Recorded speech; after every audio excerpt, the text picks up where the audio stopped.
Little fermentation adds fuel to the existing stuff. Some fermentation will multiply gut biome. If you ferment it beyond a certain point, then it creates a biome of its own, not support your biome. I know this is a dangerous terrain to walk into in Western world. These are all the most terrible things to eat. What is the effect of fermented foods on one's ability to perceive? Is it something that we should avoid in certain cases? A recent study has shown that actually people that eat a large variety of fermented foods, compared to a group that optimized fiber intake, that the group that with the multiple fermented food components had a better gut ecosystem and less inflammatory markers from that. I would recommend to everybody is as important as to eat a largely plant-based diet is to incorporate several fermented foods. See, any animal-based fermentation, when I say animal-based fermentation, there are cultures where meat is fermented, literally rotting is considered gourmet. There are parts of the world where it is eaten like that. This is the worst way to eat it, but in those cultures it's become gourmet because these were cultures which were in extreme cold or removed from the rest of the world for large parts of the year. If they had to eat food, they had to learn to eat and enjoy rotting meat, otherwise they would be dead probably in those days. Similarly, I know this is a dangerous terrain to walk into in Western world. Cheese, which is also comes from that kind of thing. When winters came, people would have nothing to eat to keep their calories going, the only way was cheese. These are all the most terrible things to eat, if you ask me, if you are thinking of perception. When we look at perception, the way to look at it is, whatever makes your body heavy and opaque in your experience, makes you feel the body is lumbering to digest that, that's not good for your perception, because body is made like this. If any one activity takes too much energy and effort, the other activities will recede. It's as simple as that. Suppose you're using your phone playing too many videos, when you want to make the call, there's no power, the battery is out. It's just like that. You're using it too much on one level, another level goes down.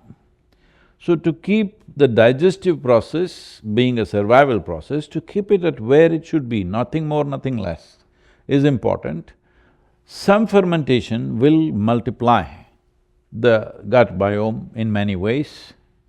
So, when it comes to fermented food, it should be under your control. For example, in southern India, one fermented substance which is consumed daily in breakfast is idli, dosa. If you go north of Bangalore, we will not touch it, at least I will not.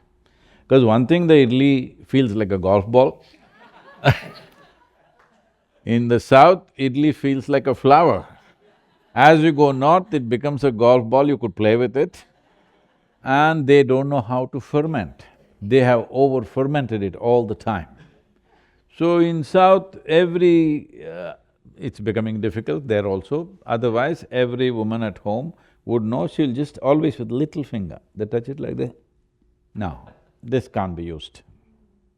They would simply know. Or if you are not very sensitive, if you smell it, if it's gone beyond a certain point, you will know it's fermented beyond a point where you should not eat. So this kind of fermented thing, we always go and offer to our flowering plants, because they flower better when they get this fermented dough. But once we see that it's fermented beyond that, we don't eat. The next thing is the curd, or what you call as yogurt.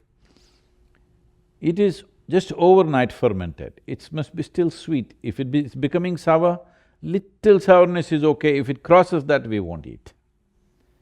Because if you ferment it beyond a certain point, then it creates a biome of its own, not support your biome.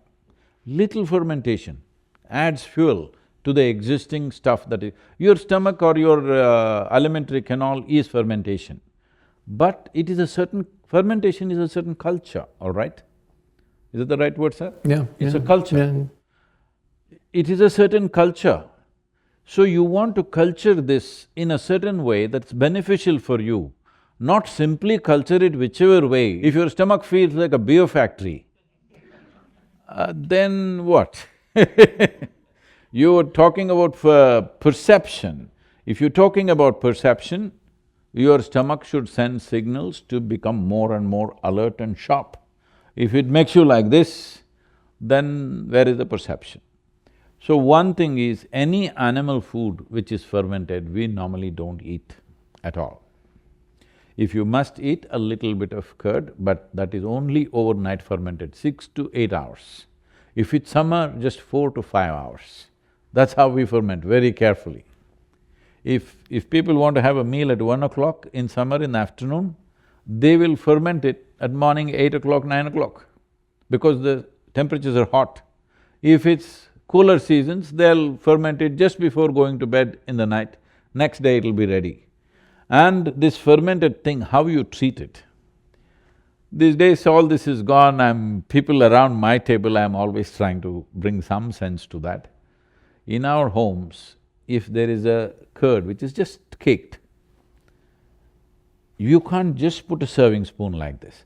You have to gently take from one side. Always they would tell us, it's alive. You have to handle it gently. Just from one side you take it and use it because it's life, it's living. You can't just plunge it in like that and put it. See, United States America has to do a lot. I appreciate why it's become like that, because it's a matter of 200, 250 years. When they came, people came here to a wild land. They sat and ate wherever, they stood and ate wherever. Even today they're doing that, they need not do. They've achieved a certain level of education, civilization, affluence. Now you must do what's best for you. I'll tell you my experience. One day I'm driving in Washington, D.C., in the business district, not in the political part, in the business where CEOs and lawyers and others are there. I don't know what these people are. Maybe CEOs are all young people, less than 35 years of age, all young people, obviously from Ivy League kind of people. And looking at their clothes and how they are, they're very well-to-do. They're all standing outside, this is around 12:30, 12:45, lunch hour I think for them.